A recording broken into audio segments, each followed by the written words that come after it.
Праздничное мероприятие, приуроченное ко Дню матери, сегодня прошло на аллее матери в Магасе. Его организовали региональное отделение Всероссийского общественного движения «Матери России» совместно с правительством региона.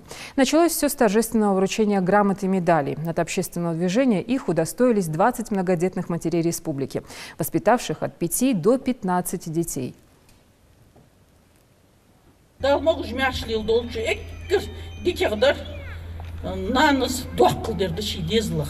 Схананы техме хожид шидезл куча.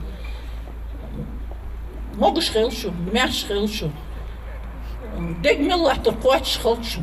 Тахны дачевян хелшнан зелер дохкамдыс.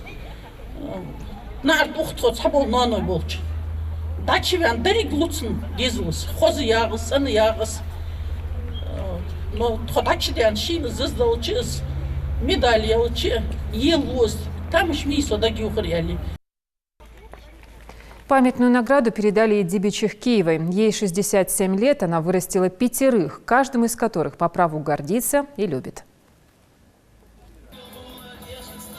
Всегда меня слушались, учились.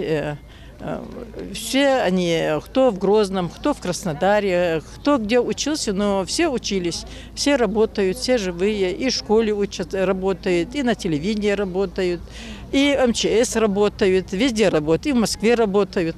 Они все распределенные, каждый занимает свою ответственность, свою должность. Таких же горянок мам у нас в Ингушетии много, так же, как и я.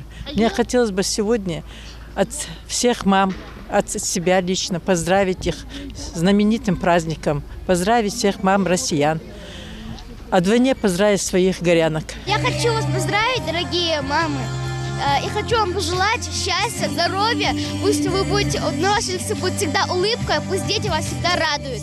День сегодня непростой, это праздник милых мам, час осенний золотой, их поздравить нужно нам. Я хочу поздравить всех мам с Днем матери и хочу им пожелать удачи, счастья, здоровья и мирного неба над головой. Для гостей мероприятия и виновников торжества подготовили праздничную программу с участием заслуженных артистов Республики Ингушетия.